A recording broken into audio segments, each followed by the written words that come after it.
Welcome to Fabulous Women Over 40, hosted by celebrity stylist Kara Allan. Join Kara as she interviews amazing women, sometimes younger and amazing men as well, in their 40s and beyond. Here's Kara with our Fabulous Woman of the Day.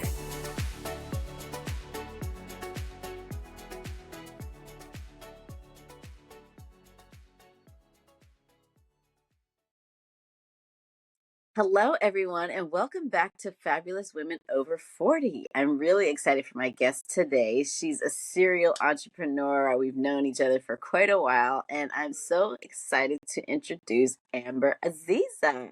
Hey, Amber. Hi. Hi. Thanks for having me. Thanks for being here. So tell us how you became your amazing self. Like, what was your childhood like? Where did you grow up? Did you have siblings? Like, what was it like in Amber's childhood? Yeah, so Amber's childhood had a dark start. Oh. I was in foster care until I was 6 years old. Mm-hmm. And I was adopted by a lovely family. I had two older brothers instantly, and an older sister, but they were so significantly older than me that by the time I was adopted by my family, they both were headed to college. So I was like in kindergarten. Oh, wow. I had like a kindergartner and a senior in high school. And so that was interesting in that it kind of almost felt like I was an only child. I really grew up feeling like an only child. I mean, of course, my brothers and my sister would come home for summer and breaks, but it wasn't really the same as like having them in the house. Right. My parents are older, and so I think I matured a lot faster as a result because I was always way more interested in what the adults were doing than kids my age. Right. And I think that fostered in me kind of this sense of like, I could do that. Like I've seen adults do that. I can do that. And so it kind of took away a lot of fear that most people have about doing a lot of things. Right. Because I just kind of always was in a circle that was, much more mature than myself. I went to university and I was one of those people that, you have all those people who say like, oh, I regret having my degree. I'm one of those people. I spent a lot of money for a degree that, I mean, I don't really use as much. Right. Simply because I was one of those people when I got in university, when I got in college, see the British kicking in the university as opposed to college. When I got to college, I was on my hustle. Like I was working 4 jobs. I had like 6 different internships. Like I was one of those people that was like, I just want to start working and I just want to get my hands dirty and get in the game. And the faster I can do it, the better.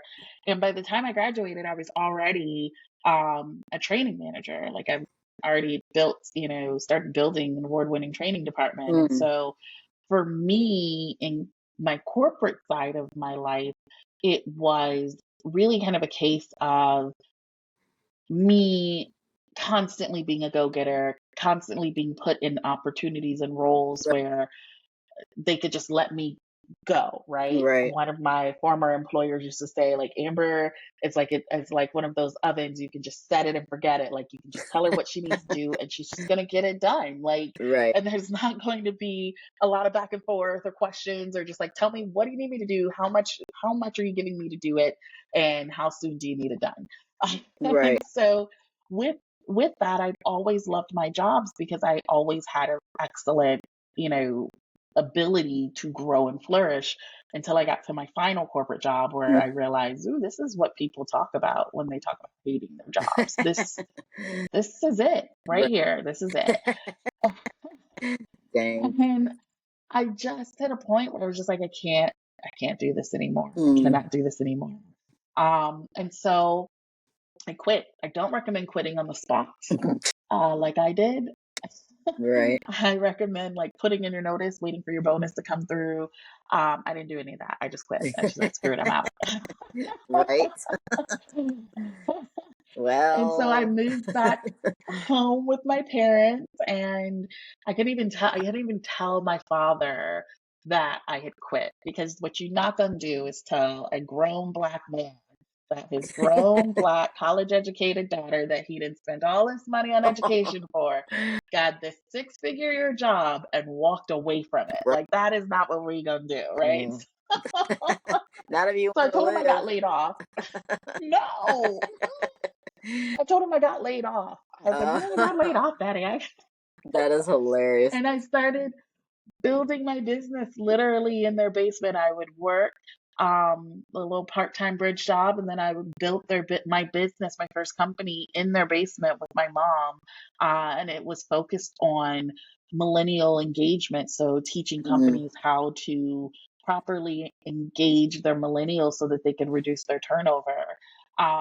Ended up mm-hmm. selling that book of business, went into business coaching because I had so many people who were like, "Oh, like help, help, help." Right. But then, like, after doing business coaching for a few years, I realized that a couple of things. I like building businesses. I don't necessarily love building other people's businesses. Right.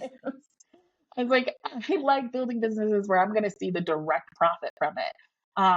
And then also, I just kind of hit a point where I got really tired of telling people this is what you need to do, and then they don't follow it, but then they're upset with you that they're not getting results, and it's like, well, because you did every time you come to the meeting, you got something new. Like, you're not following what I'm telling you to do. You are doing what you want to do, and then getting mad that it's not working. And it's Right. like, that's when I realized a lot of people will hire a coach for a crutch, almost Mm-hmm. as like a safety blanket or security blanket to give them an excuse as to why they aren't succeeding. So Mm, it's like, oh, I have a coach, but my coach isn't doing anything. It's like, no, your coach is, my job isn't to do anything in your business. My job is to point you in the right direction right. and help you build your business. But my job is not to build it for you. Right. Um, and so I just started getting really burnt out with it and realized that I just didn't love it anymore. And Yeah. in that time, kind of before that time hit, my sister had approached me about, hey, why don't we start a recruitment firm, an executive placement firm? Mm-hmm. And I said yes, because I'm always down for an opportunity that's going to make me. I was like, yes, let's do it. And she's been a Right. headhunter for 20 plus years. Okay. And so we built Recruit Aid Agency and started doing executive placement. And Mm-hmm. we were doing VA placement for a while, but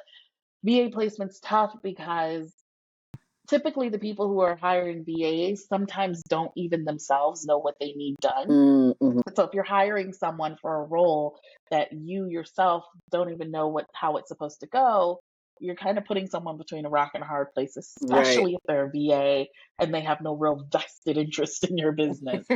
So, Right. so we stopped doing VA placement and focused specifically on executive placement.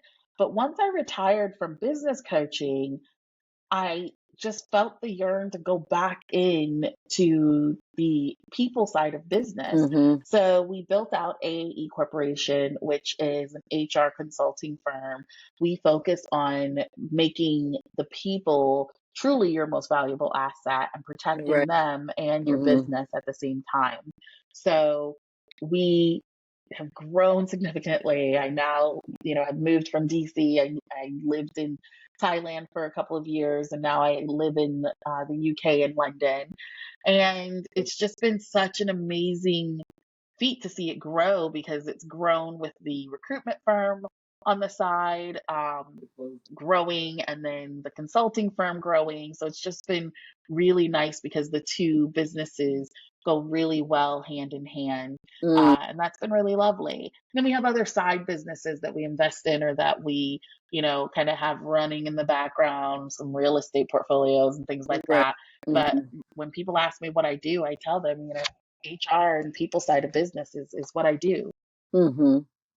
Love that. So, like, what skill or what talents or innate sort of propensities did you have when you were a kid that are really facilitating having great businesses now? Like, were you a people person when you were a Mm. kid, or was it there?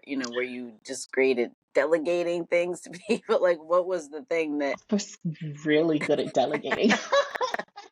I would say, that my teachers would probably say I was a people person, too much of a people person, because I was always talking. I was always, Right. in somebody's business and trying to find out what was happening. I Right. was like the hotline, honey. I had all the gossip. I love just being in people's business. But Right. I think that helped me in feeling comfortable, but also knowing how to read people.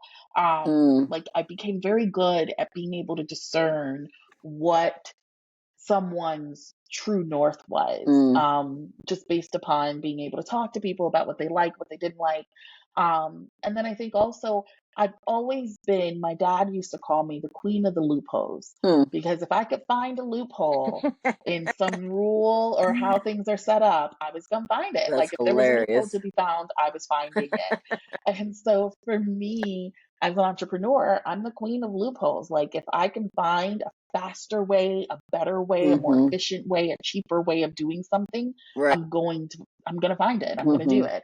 Um, and that has served me so well, because it allows me to constantly remain innovative and constantly remain on a pivot without having to completely change my business entirely. You see people who, in the course of 10 years, they've had 8 different business types.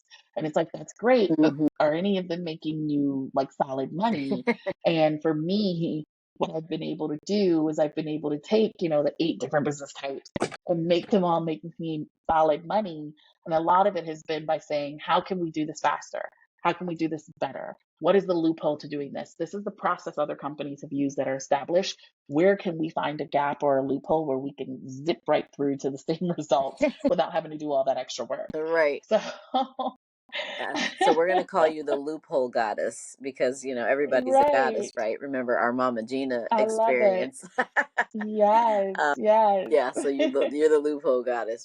So was there anyone in your life, in your early childhood or teenage life, that helped nurture those gifts that you had? Like, did they say, "Oh, you're gonna be you're great at that"? That whatever. Like, was there someone like that?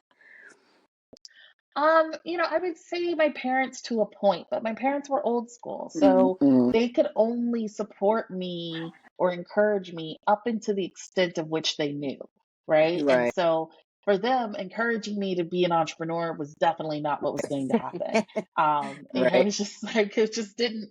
That was, in their world, in their generation, that's something white folks do. That's not something, that we like. That's something people with money can do, Right. but not people who don't have money. Mm-hmm. And so their big thing was be a teacher, be a nurse. Those were stable jobs. Those were Mm. jobs that came with pensions. Right. Those are.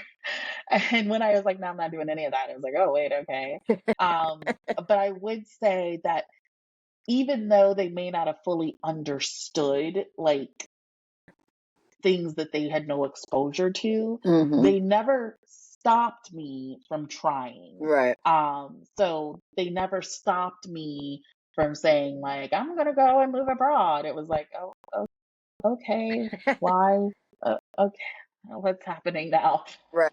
Right. But I think that that's what made them amazing parents, is that they never stopped me. Even if they didn't understand it, they may caution me, but they never Mm. tried to stop me or threaten, like, oh, you're not going to be around a family or any of that. They just kind of let me find my own path and make my own mistakes in some cases, Yeah.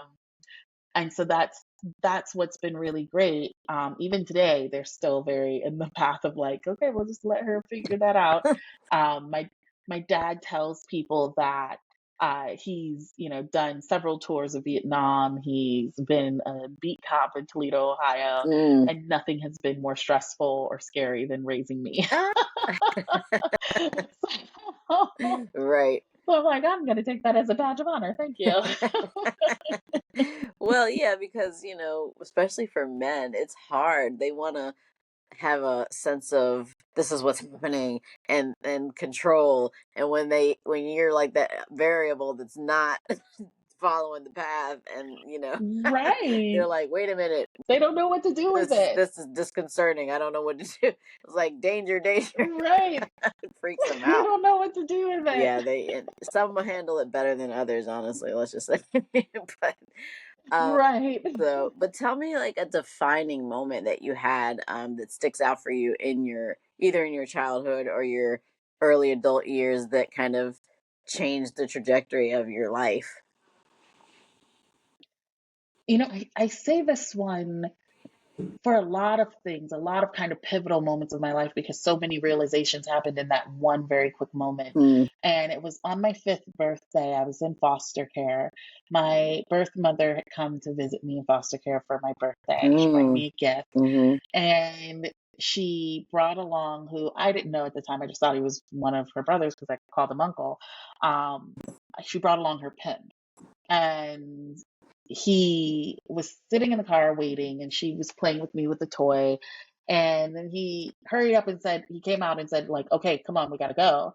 And she's like, but it's her birthday. Mm. And he said, well, do you want to stay here and play with her for her birthday or do you want to eat, because without me you don't eat. Oh wow. And in my 5-year-old mind, it cemented so many things for me, good, bad, ugly, and different. Right. It cemented so many things for me. The first was that I was never going to let a man control me. Right. I was like, at 5 years old, like, I'm never going to let anybody be able to tell me what to do. Like, and apparently the only way to do that is to make the money. So if I make the money, then I'm in charge and I'm the boss. So therefore, Right. I have to make the money. And so I Wow. think, that 5-year-old Amber still sometimes will perk up like Yeah. and say like, no, we are in charge. We're the ones making the decisions because we're making the money. And so I think that kind of gave me my drive, my push of like, I will Right. never be in a position where someone has that kind of control over me. Mm-hmm. And that's important, Yeah. that's important to note. And then in my 30s, I've realized that some of the characteristics that have been developed in me as a result of that haven't always been great, right? Mm. Because in relationships, that's not a great outlook on life. If Yeah. I make the money, I'm in charge. Right.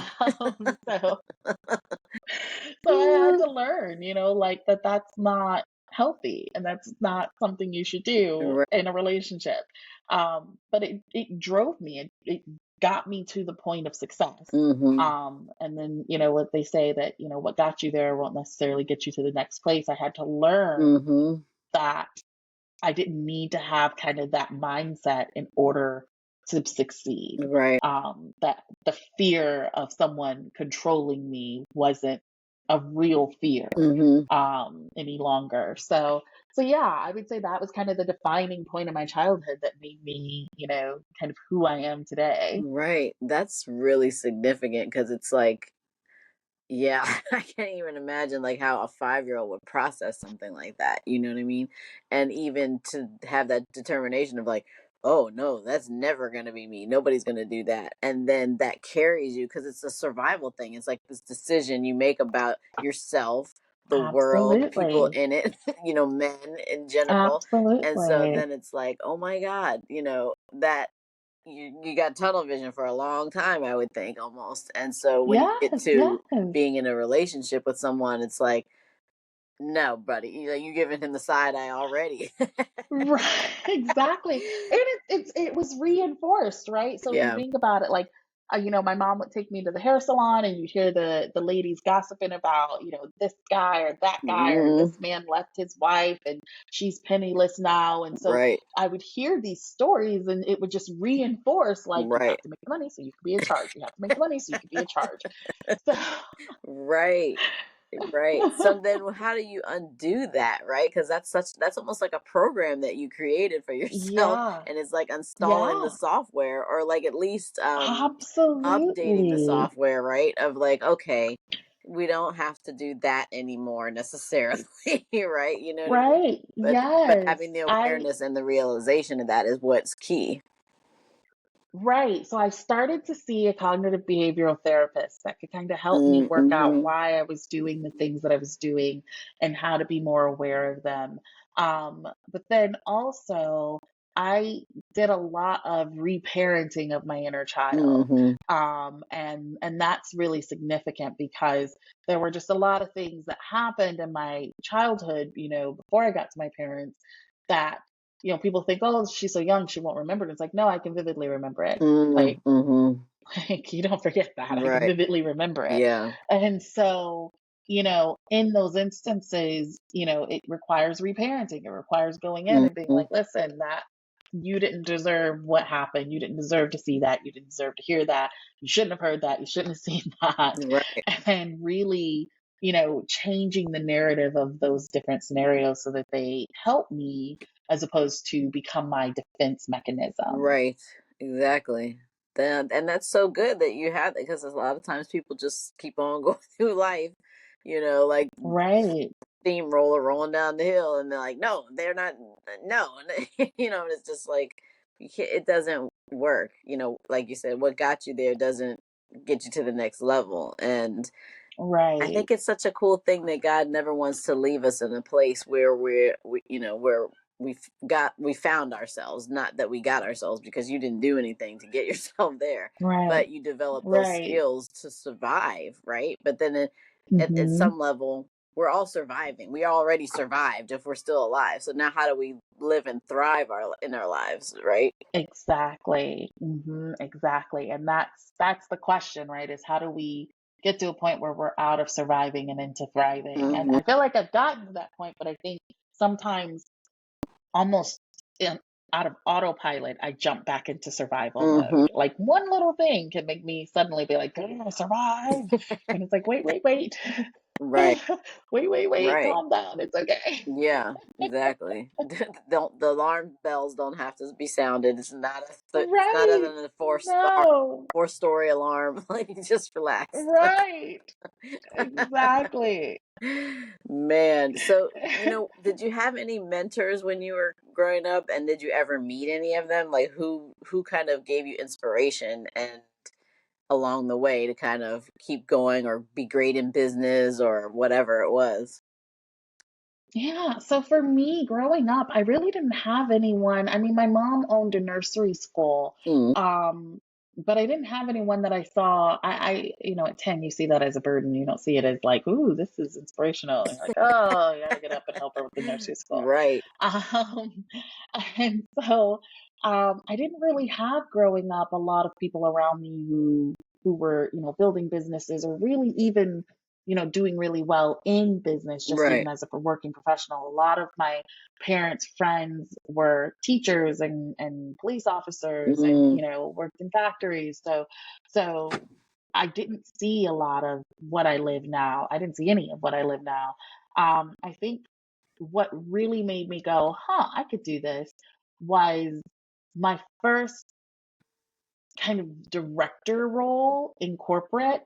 I was headhunted from a very large company to a mom and pop shop is what we call it now. mm, They had like less than 100 employees at the time. Now they have like thousands, but they had wow. less than 100 employees at the time. Mhm. And it was owned by a husband and wife, and they were in maybe their mid 30s, maybe late 30s, Mm, and they were just so motivational and inspirational. I mean, they would just trust that I knew what I was doing. mm. I mean, when I tell you, I didn't know what I was doing half the time. I had lunch with them a couple of years ago, and I was like, "Yeah, yeah, I didn't know what I was doing most of the time, honestly." Like, y'all would be like, "Make this happen." I'd be like, "All right." And I'd just start asking other people, "How am I supposed to make this happen?" Right. Exactly. But it was their trust in me that made me believe, like, yeah, I can make it happen. And they would expose me to so much. And this is what I strive to do in my business Mm, as well, because without them, I don't know that I would be, the Amber Aziza that I am today, mhm. because they really worked hard in exposing their executives to kind of every facet of the business, what was working, what wasn't working, Right. and we all had autonomy over our department. So when it came to training and development and organizational development, it was like, that's your department, Amber. You figure it out. Like, here's your budget. You figure it out. Uh-uh. And it was really it was entrepreneurial, really, where it was like, I get to build and I don't have to get approval for this. I can just buy this because I know I need it. Okay, I'm gonna buy it. Y'all okay with me buying it? You are? Okay. So it really gave me, that that taste of like, this is what it's like to, Mm. run your own business and have to be accountable for a budget and team members, and they really just let me kind of do what I needed to do, and it Right. worked really well for them. A lot of my teaching models and training models that I set up, Mm-hmm. they still use to this day. Mm-hmm. And so, without them constantly encouraging me to like push the envelope, how can we do it better, faster, less expensive? Think Yeah. like an entrepreneur is what Mike would always say to me. Amber, think like you own the business. And I'd be like, I can't think like I own the business. But the more that, they would push me, the more I would grow and the more I would learn. And I had missteps, and they wouldn't, there would be no level of like punishment per se for missteps. It would always be Yeah. okay, so what do we learn from this? Okay, so we learned that didn't work. Keep it moving. Like, we're not going to sit here and cry about it. Keep it moving. Let's move to the next idea. And so I really loved that, because that's really what running a business is, Mm.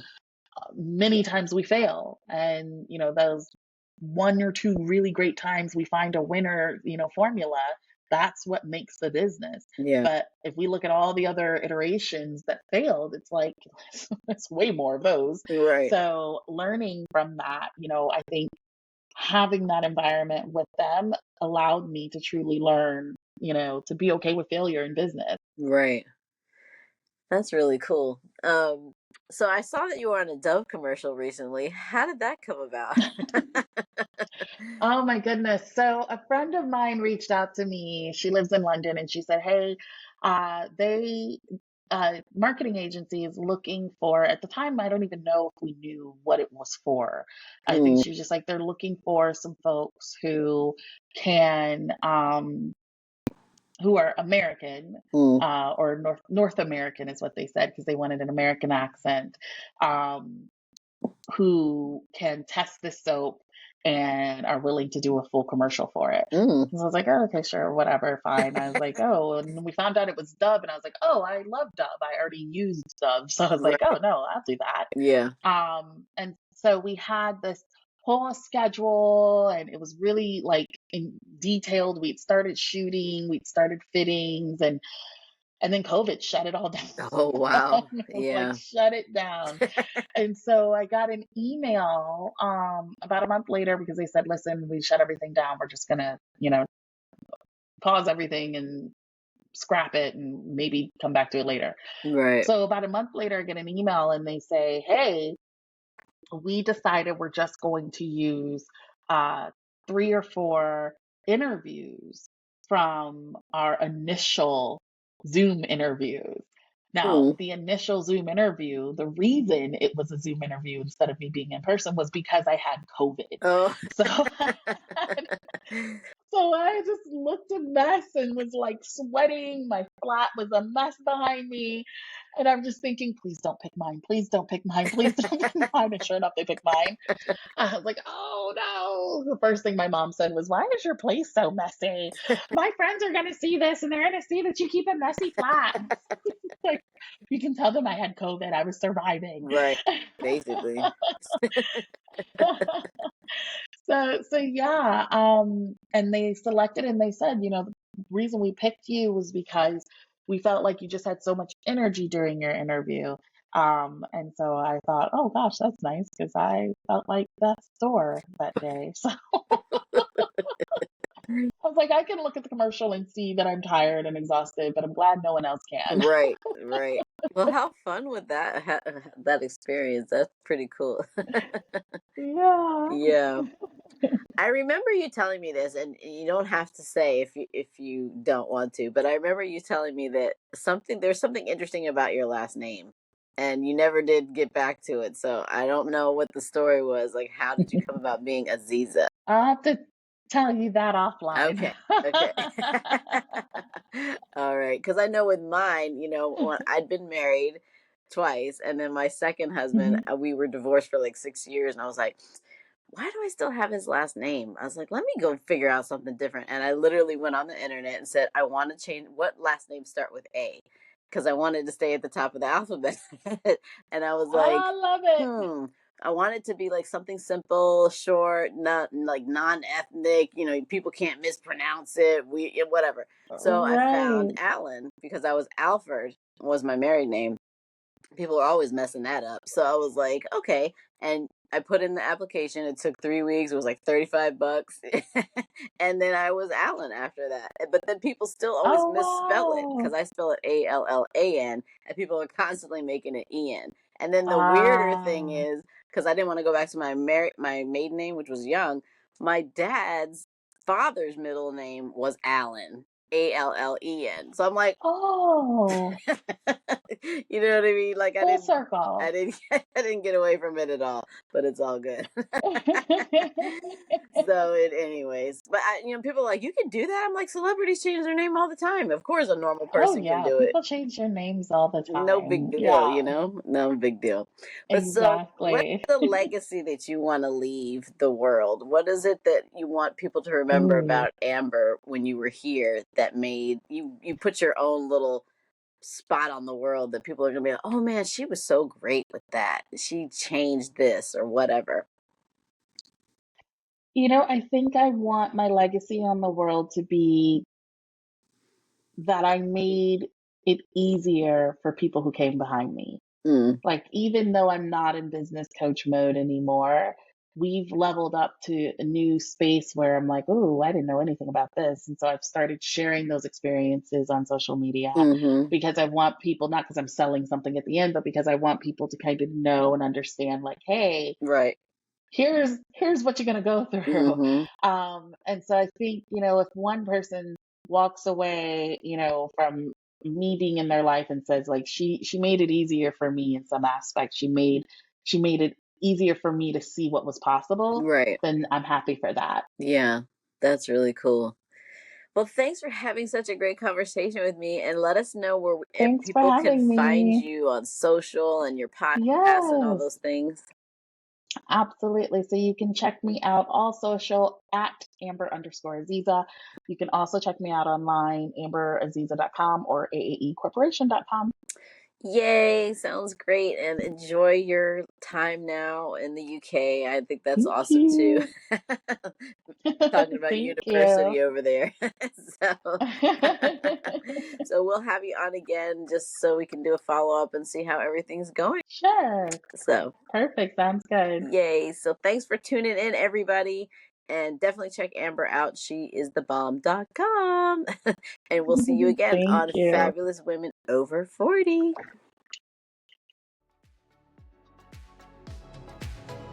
Thank you for joining us today. Please subscribe so you won't miss our next conscious conversation with Kara and her fabulous guests. Follow Kara on social, on Instagram, Twitter, Pinterest, Clubhouse, at Kara Allan, and connect with her on her website at karaallan.com. Also, leave a review if you enjoyed the conversation. Thanks again, and see you next time.